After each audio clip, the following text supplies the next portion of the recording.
podemos hacerlo. ¿Qué otra duda hay? Y quiero ver en qué orden lo hago. ¿Qué otra duda hay? Que para comentar eso, lo primero que tenemos que entender es bien, primero entendamos bien por qué 3SAT, es difícil. Y luego pasamos a ver por qué 2SAT no. Pero muy buena pregunta, es una pregunta muy buena. ¿Nadie más?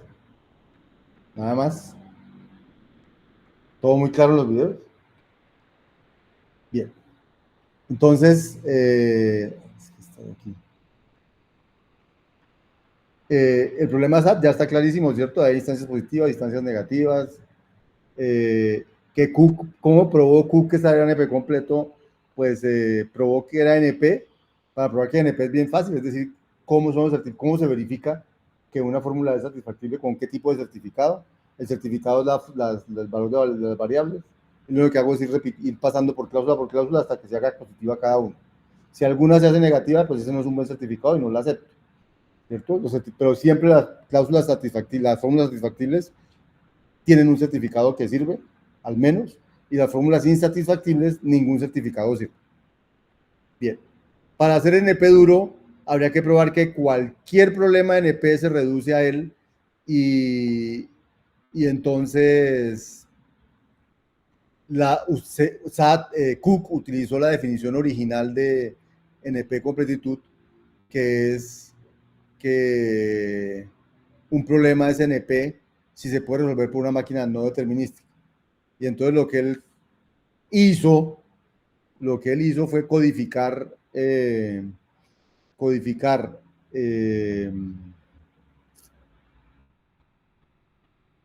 que él hizo fue codificar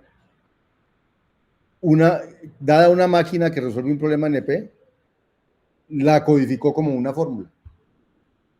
Y lo que hizo es que si la máquina aceptaba la entrada, la fórmula era satisfactible, la máquina y la entrada, y si la máquina no aceptaba la entrada, la fórmula era insatisfactible. Entonces lo que hizo fue como probar que era equivalente correr el programa que probar que la fórmula era satisfactible. Y eso fue lo que él hizo para decir y eso para cualquier problema que se resolviera con una máquina no determinística. Entonces, cualquier problema que se resuelva con una máquina no determinística puede ser formulado en términos de si una fórmula es satisfactible o no. Eso fue lo que él probó, y con eso que él probó, entonces todos quedamos contentos porque ahora tenemos un problema NP completo, ¿cierto? El que quiera saber más de esa prueba tiene que entrar a los detalles y no es una prueba sencillísima porque hay que entender que es una máquina no determinística, cómo están hechas, cómo codificar una máquina no determinística en términos de una fórmula, pero digamos que en abstracto lo que hizo fue eso, coger una máquina con una entrada y codificar su funcionamiento en una fórmula que era satisfactible si la máquina iba a responder que sí, y era insatisfactible si la máquina iba a responder que no. Eso fue lo que hizo Cook. Una cosa muy genial, digamos, llamémoslo así, pero resolvió el primer problema de NP completo. De ahí en adelante todos usamos los problemas de NP completos para demostrar que son NP completos. Nadie volvió a hacer la prueba como las que hizo Cook, porque pues no vale la pena. O es muy complicado comparado con las otras. Luego entonces se dijo que era 3SAT. 3SAT es muy parecido a SAT. ¿Cuál es la diferencia entre 3SAT y SAT? Que las cláusulas todas tienen que tener 3 literales. No puede haber cláusulas con 2, con 1, ni con 4, ni con 5, ni con 6, ni con 7, ni con 8. Todas tienen que tener 3 literales. O sea, las fórmulas son como más restringidas. No puedo escribir cualquier tipo de fórmula. Solo puedo escribir fórmulas con 3 literales por cláusula. Aparecieran menos fórmulas las que puedo escribir. ¿Sí? Y entonces la pregunta es, ¿y eso es tan difícil? ¿Y eso es difícil también? Porque ahí las fórmulas son más restringidas. De pronto ahí es más fácil saber si una fórmula es satisfactible o no. Entonces la respuesta fue no. No es más fácil saber si una fórmula en 3SAT es satisfactible. Y entonces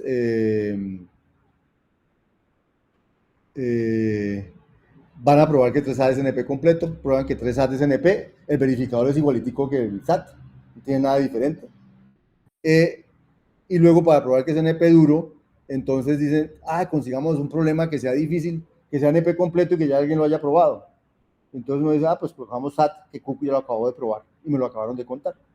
Y entonces lo que vamos a hacer es reducir ese problema que ya conocemos a 3 SAT. Y ese problema que vamos a reducir es SAT. ¿Listo?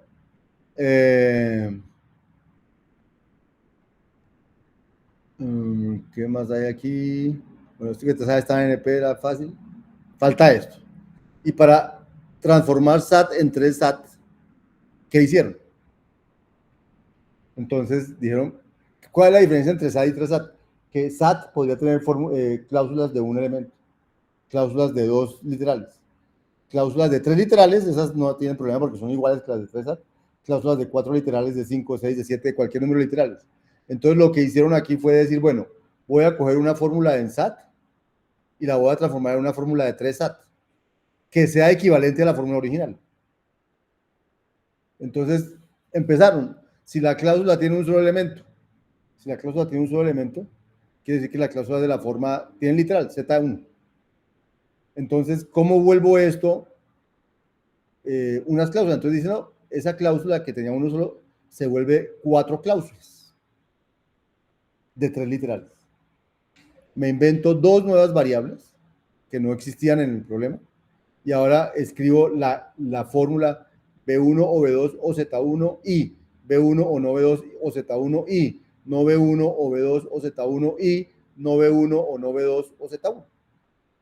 Esta es una fórmula en forma normal conjuntiva, son cláusulas de 3 literales cada una, pero ¿cuándo es cierta esta fórmula? Para que esta fórmula sea cierta tiene que pasar que esta sea cierta y que esta sea cierta y que esta sea cierta y que esta sea cierta, todas al tiempo.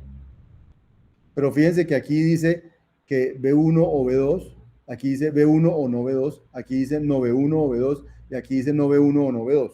Luego, no hay manera que estas cuatro sean ciertas al tiempo. Es imposible, porque cada una tiene un valor diferente de la otra.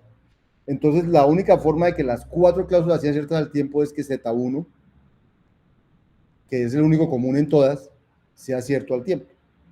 O sea que esta cláusula, esta fórmula que acabo de inventar, es equivalente a decir Z1 solamente.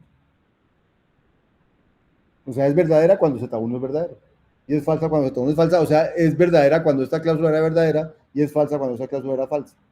Luego acabo de convertir una cláusula de un elemento en 4 cláusulas de 3 SAT que son equivalentes a la original.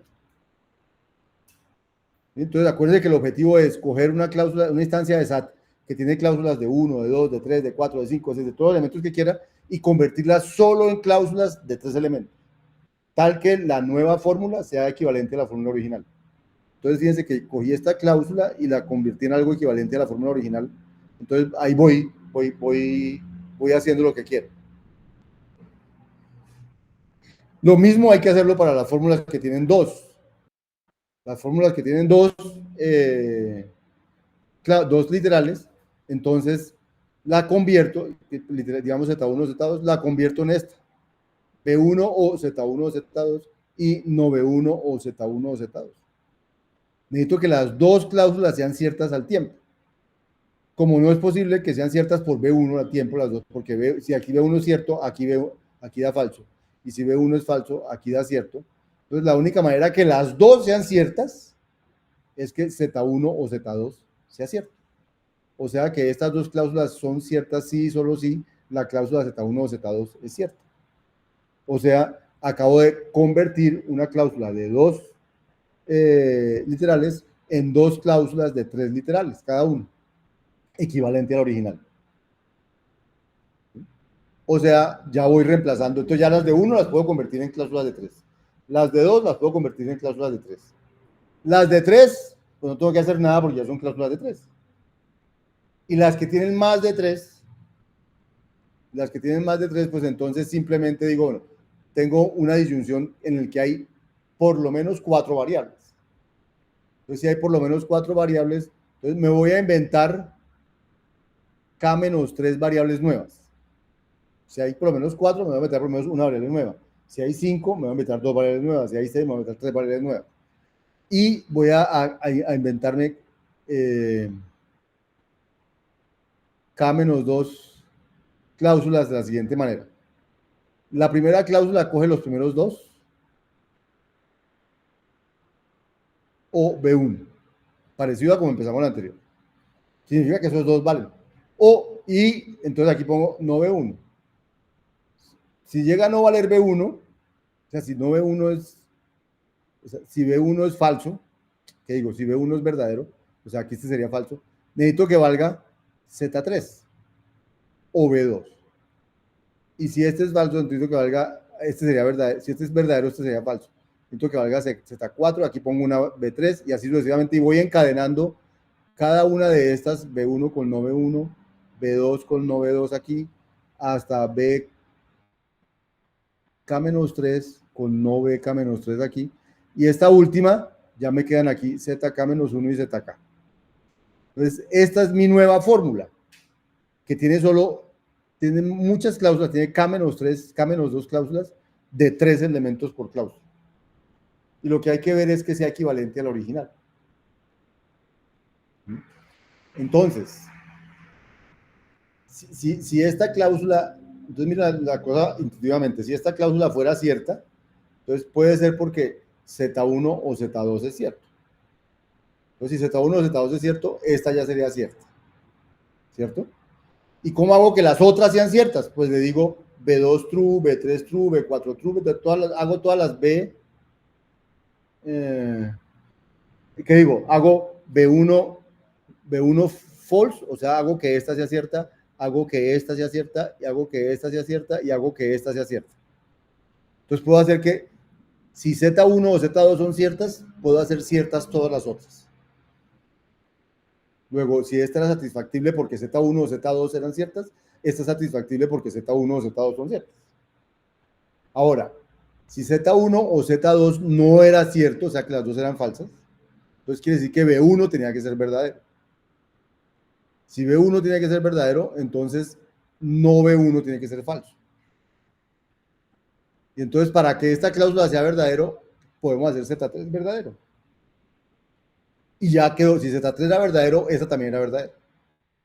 Pero si Z3 no era verdadero, entonces tenemos dos falsos, entonces tengo que hacer esta verdadera. Entonces esta se hace falsa, y para que esta sea verdadera necesito que Z4 sea verdadera, y si era verdadera, pues esta también era verdadera. O si no, entonces necesito que B3 sea verdadera y así sucesivamente. O sea que si Z1 o Z2, ZK era verdadera, es porque alguno de estos Z2, Z3, Z3, Z4, Z5, si no eran Z1 o Z2, eran verdaderos. Y entonces lo dice verdadero. Y si ninguno de esos era verdadero, es porque los dos últimos, alguno de los dos es verdadero. Entonces, con este encadenamiento aseguro que si la cláusula de arriba era verdadera, la cláusula de abajo es verdadera. Y si la cláusula de abajo es verdadera, ¿cómo hago para hacer la cláusula de abajo verdadera? O porque Z1 o Z2 son verdaderos. Y si no, entonces B1 debe ser verdadero, no B1 debe ser falso. Y entonces Z3 tiene que ser verdadero. Y si no, entonces Z4 tiene que ser verdadero. Y si no, entonces ZK-1 o ZK tiene que ser verdadero. Luego, la verdad o falsedad de esta cláusula es exactamente la misma que la verdad o falsedad de este conjunto de cláusulas de tamaño 3. ¿Listo? Esa es la traducción o la transformación de SAT entre SAT. O sea, eso es en este cuadrito que hay aquí.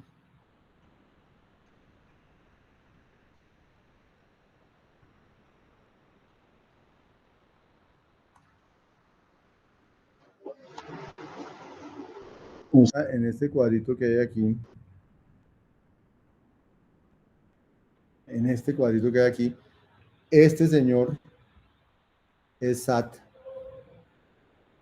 Perdón. Control el problema que estoy diciendo es SAT, o sea, este señor es SAT.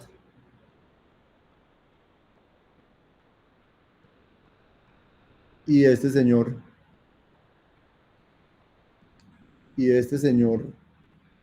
B es 3 SAT.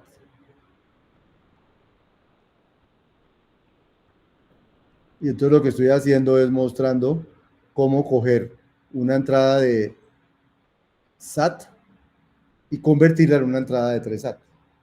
Eso es lo que acabamos de hacer. Y esto hay que hacerlo en tiempo polinomial. Entonces nos falta verificar eso, porque no es suficiente traducirlo, porque si lo traduje y metí un número exponencial de cosas, no me sirve. Necesito que toda la transformación sea polinomial. No puedo, no puedo irme más allá de allá. Entonces aquí haría falta mirar esas cosas, que es lo que van a mirar, bueno, que van a mirar dos cosas, una que ya miramos, que las positivas se traducen en positivas y que las negativas se traducen en negativas. Eso es lo que acabamos de hacer. Pero luego hay que mirar que la complejidad de la reducción funcione, es decir, que todo lo que hicimos no añada, se haga en tiempo polinomial. Entonces, ¿cuántas cláusulas nuevas se crearon? Se crearon K menos 3 cláusulas y K es, perdón, se crearon K menos 2 cláusulas. Y K es el número, y K es el número de literales que había en la cláusula. Entonces se crearon K menos 2 cláusulas. En el peor de los casos, ¿cuántos literales puede tener una cláusula? N, porque teníamos N variables. Entonces, en el peor de los casos son N menos 2 cláusulas.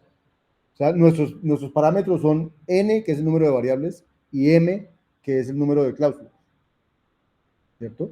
Entonces, ¿cuántas cláusulas en total se crearon más? Aquí se crearon 4 cláusulas por cada una de 1. Aquí se crearon 2 cláusulas por cada una de tamaño 2. Y aquí se crearon K menos 2 cláusulas por cada una de tamaño mayor que 3. Entonces, digamos que el peor de los casos es que cree N menos 2 cláusulas, porque haya N literales en cada cláusula, y hay M cláusulas, entonces hay M por N menos 2 cláusulas. O sea, un número polinomial en M y N de cláusulas nuevas. O sea, la fórmula nueva es más grande que la fórmula original, pero es más grande acotada polinomialmente. Entonces, esta transformación se dice que se hace en tiempo polinomial, en N y M. Y luego, y ya, esta es la transformación, esto es lo que estábamos haciendo, esta transformación. Luego se hizo en tiempo polinomial y es correcta. Luego el problema SAT el problema 3 SAT es NP duro. Y como ya hemos probado que era NP con un verificador, entonces es NP completo. Y eso es lo que había allí en resumen, en lo que había en ese video. Entonces, antes de pasar a la pregunta de Robert, vamos a hacer un Sócrates para saber si entendieron bien esta reducción y para que la entiendan bien, para que jueguen un rato con ello. Entonces, voy a lanzar un Sócrates. Voy a dejar de grabar aquí.